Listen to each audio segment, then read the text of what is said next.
직곡의 선가인물전. 오늘은 조주 종심선사에 대해 알아보겠습니다.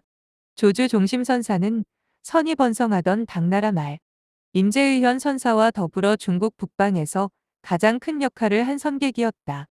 호는 조주, 시호는 진제, 법명은 종심, 속성은 학시이다. 778년 산둥성 임치현에서 태어났다. 어려서 고향의 용흥사에서 출가하였으며 숭산 소림사 유리계단에서 구족계를 받았다.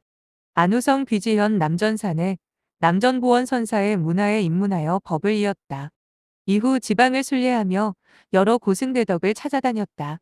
80세 때부터 조주성 동쪽 관음원에 머물러 호를 조주라 하였다. 관음원에서 40년간 머물며 선풍을 크게 일으켰다. 조주선사는 생활이 매우 검소했다고 전한다.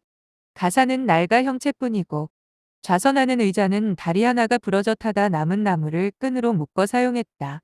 조주선사의 소문을 들은 하북의 실력자 연왕과 조왕이 귀의했고 스승으로 극진히 모셨다. 그러나 조주선사는 40년 동안 주지를 하고 120세에 입적할 때까지 시주에게 편지 한 통 보내는 일이 없었다. 검소한 생활을 하고 시주를 권하는 일이 없어 고불이라는 칭송을 들었다. 조주선사의 선은 구순피선이다. 구순피는 입과 입술을 뜻하는 말로 훌륭한 법문을 일컫는다. 조주선사의 유명한 무자공안처럼 부드러운 입술로 일체의 사량분별을 뛰어넘어 상대의 어리석음을 일시에 타파하는 선이다. 참선의 최고 지침서로 평가받는 벼감록에는 조주선사의 공안이 100칙 중 12칙이나 된다. 옥문문헌의 공안 다음으로 가장 많다. 공안이란 성가에서 스승이 제자에게 의도적으로 의문의 말을 던져 깨달음으로 유도하는 일종의 교육적 과제다.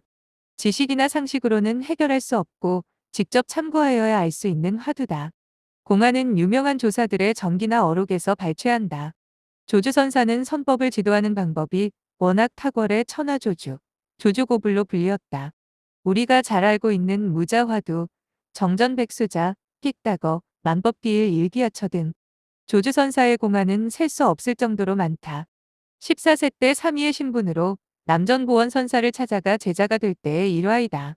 누워서 쉬고 있던 남전보원 선사가 물었다. 어디서 왔느냐? 서상원에서 왔습니다. 상서로운 모습은 보았느냐?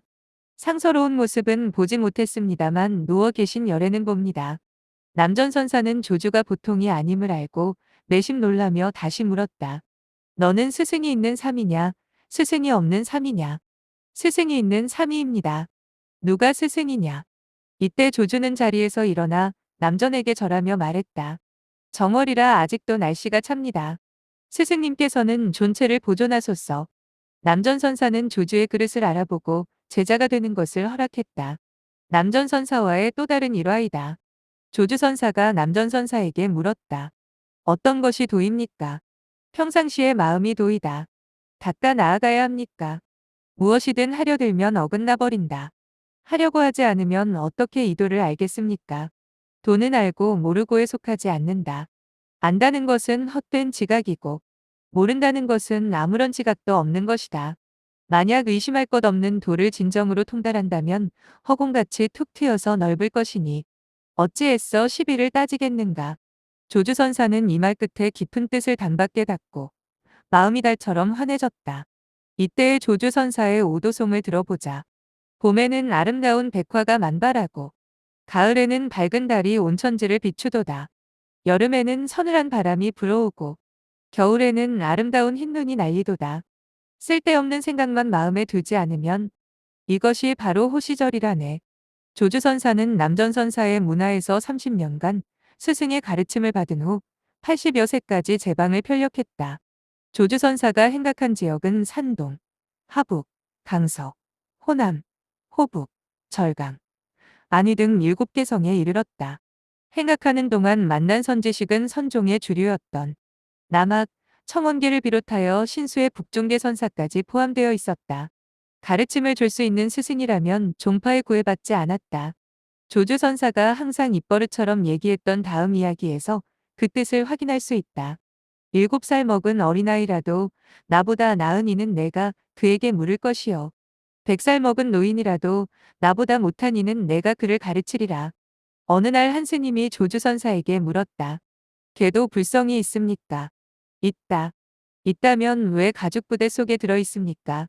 그가 알면서도 짐짓 범했기 때문이다. 다시 한 스님이 조주선사에게 물었다. 걔도 불성이 있습니까? 없다. 위로는 모든 부처님에서 아래로는 개미까지 모두 불성이 있는데 어째서 걔에게는 없습니까? 그에게 업식의 성품이 있기 때문이다. 이것이 걔는 불성이 없다는 묻자 화두다. 똑같은 질문에 전혀 다른 답이 나왔다. 어느 날 한 스님이 조주선사에게 물었다. 무엇이 달마조사가 서쪽에서 오신 뜻입니까? 뜰 앞에 잣나무다. 스님께서는 경계를 가지고 하긴을 가르치지 마십시오. 나는 경계를 가지고 하긴을 가르치지 않는다. 무엇이 조사가 서쪽에서 오신 뜻입니까? 뜰 앞에 잣나무다. 또 다른 일화다. 조주선사가 새로 온 두 납자에게 물었다. 스님들은 여기에 와 본 적이 있는가? 한 스님이 대답했다. 와 본 적이 없습니다. 차나 마시게. 또 한 사람에게 물었다. 여기에 와 본 적이 있는가? 왔었습니다. 차나 마시게. 원주가 물었다. 스님께서는 와 보지 않았던 사람에게 차를 마시라고 하신 것은 그만두고라도 무엇 때문에 왔던 사람도 차를 마시라고 하십니까? 조주선사가 원주야 하고 부르니 원주가 예 하고 대답했다. 그러자 조주선사가 원주에게도 차나 마시게라고 했다. 이것이 끽다거라는 공안이다. 방아착. 착득거 공안도 살펴보자. 어느 날 탁발승 엄영존자가 선승 조주선사를 찾아가 가르침을 청했다. 하나의 물건도 가져오지 않았을 때는 어찌합니까 하고 물으니 조주선사는 방아착하라고 답한다. 엄영존자는 어리둥절하여 손에 든 염주와 짚고 온 지팡이를 내려놓았다. 그리고 다시 물었다. 한 물건도 갖고 오지 않았는데 무엇을 방아하라는 말씀이신지요? 하니 다시 방아착 하거라라고 한다. 등에 맨 걸망까지 내려놓고 손을 털면서 몸에 지닌 것이 하나도 없는데 무엇을 내려놓으란 말입니까? 하니 조주선사는 그러면 착득거 하거라 라고 말했다. 또한 한거사가 조주선사를 뵙고 찬탄하면서 말했다. 스님은 옛 부처님이십니다. 조주선사가 대답했다. 그대는 새 열애일세. 마지막으로 조주선사의 깨달음의 시를 감상해보자. 금부처는 용광로를 건너지 못하고 나무부처는 불을 건너지 못하며 흙부처는 물을 건너지 못한다. 우리 안에 들어앉은 참부처야말로 불에 녹거나 타지 않고 물에 젖지 않는다.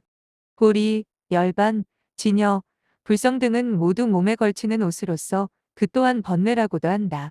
문제 삼지 않는다면 번뇌랄 것도 없는데 진실된 도리가 어디에 성립하겠는가. 한마음이 나지만 않으면 만법은 허물이 없으니 다만 이치를 공부하면서 2, 30년 앉아 있으라. 그래도 알지 못하거든 내 머리를 베어가라. 조주선사는 송대에 형성된 선종호가에 큰 영향을 끼쳤으며 특히 화두를 많이 남겨 후대 선승들의 수행과제가 되었다. 특히 무자 화두와 정전백수자가 유명하다.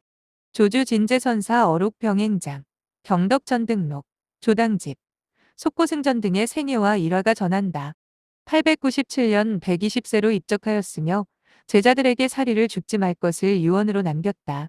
타포는 진제선사 광조지탑이고 시호는 진제대사이다. 이상 직곡의 선가인물전 조주 종심에 대해 알아보았습니다. 경청해 주셔서 감사합니다.